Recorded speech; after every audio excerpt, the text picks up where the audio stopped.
What is music? There are few people that have attempted to answer that question. Pythagoras, long ago, said, "The highest goal of music is to connect one's soul to one's divine nature, not for entertainment." Robert Assagioli says, he's the founder of the transpersonal psychology movement, "We trust that the magic of sound will contribute an ever greater measure to the relief of human suffering." Khalil Gibran says, "Music is the language of the spirit. It opens the secret of life, bringing peace, abolishing strife." Cicero says, "In ancient times, music was the foundation of all the sciences. Education was begun with music, with the persuasion that nothing could be expected of a man who was ignorant of music." Aaron Copland says, "To stop the flow of music would be like stopping time itself, incredible and inconceivable." And finally, the anthroposophic movement founder Rudolf Steiner says, "There will come a time when a diseased condition of the soul will not be described as it is by psychologists, but it will be spoken of in musical terms, as one would speak, for instance, of a piano that was out of tune." I don't know about you, but these times are extremely fragmenting, overstimulating, busy. Many of us have lost our way, allowing ourselves to be distracted by media diets of extremely incoherent content. And even saying something like music is healing is no longer sufficient anymore, because what kind of music are you listening to? Desmond Tutu said, "Religion is like a knife. You can use it to cut bread and feed one another, and you can use it to kill one another." Well, in this day and age, we are becoming extremely fragmented, and this is the reason why I am so honored and thrilled to offer this tiny little segment on Mary Rockwood Lane's Healing with the Arts program. Because if there's anything that I believe in around the power of the arts, it's around the arts and music especially being a carrier of intention. And right now we need to understand that if we're not clarifying our intention to the things that enhance life and support awakening to the present moment and to the gift that life is, we're squandering it and missing the opportunity of what the arts are all about.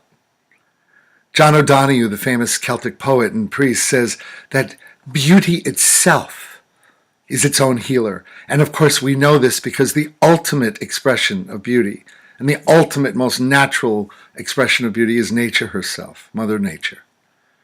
And I believe that everything that the arts provides are opportunities for us to aspire to states of congruence and coherence and beauty, the likes of which we've seen thousands of times in forests and sunsets and sunrises. The attempt to bond with the eternal quality of our divine nature is right in the center of the creative art-making experience. And whether we listen to it and appreciate it and celebrate others creating it, or just use it as a way to get present to the power of the present moment for gratitude and for awe and for connection, to remember who we are and what matters most. My name is Gary Malkin. For 30 years, I used to be exclusively a film composer, writing music for TV shows like Unsolved Mysteries, feature films, socially responsible documentaries, and over 1,000 commercials. And what is that art form of creating music underneath content to make you buy something or thrill you or scare you? It's the art of creating an emotionally resonant field with content that actually brings you fully emotionally into the moment. We each, whether we have musical gifts or not, have the talent to bring us into the benefits of sound simply by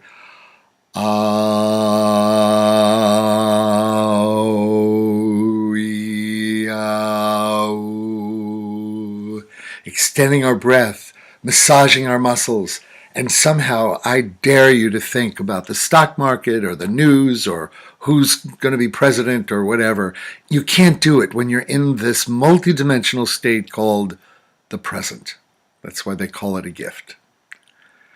Music and sound is an expression of the ultimate common denominator of the universe itself, which is frequency, vibration, to the tiniest quark of existence, to the largest galaxy in the universe.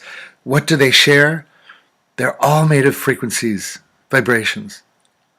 And so we have the opportunity to imitate God by co-creating something in the moment, whether it's a silly watercolor with our children, or it's skipping in the park and dancing, or it's making a poetry, a haiku. The act of creativity is an act of saying, I am not a human thinking. I am not a human doing. I am not a human solver. I am a human being. The ultimate beauty of the arts as a healing tool is that it has the capacity to bring us into balance with our being nature, our human being nature. And as John O'Donohue says, beauty itself can heal us. I want to encourage you to utilize Mary Rockwood Lane's beautiful Healing with the Arts program. And remember that you don't have to be an artist to get the benefits of the arts. And of course, listening and being inspired, taking you to states of awe and presence, deals with one of the most important epidemics, most challenging epidemics of our time. And that what I call is awareness fragmentation disorder, where we think that all we are is head-up beings, solving things, fixing things, overly doing our phones, rather than dropping into greater states of being, receiving, breathing, creating. Allow yourself to dive into the world where all parts of you, your body, your mind, your heart, your spirit, and your soul get exercised and utilized and engaged. And frankly, a day in a life without enough multi-sensory, multi-linear, immersive experiences as only nature, beauty, and the arts can do is a half-lived life. My name is Gary Malkin. I learned after 25 years of scoring media, TV, film, and commercials, that my calling was to awaken wisdom so that we could hear cognitive content, specifically wisdom around life transitions, in a way as only music can, into a multidimensional listening that helps us remember who we are and what matters most.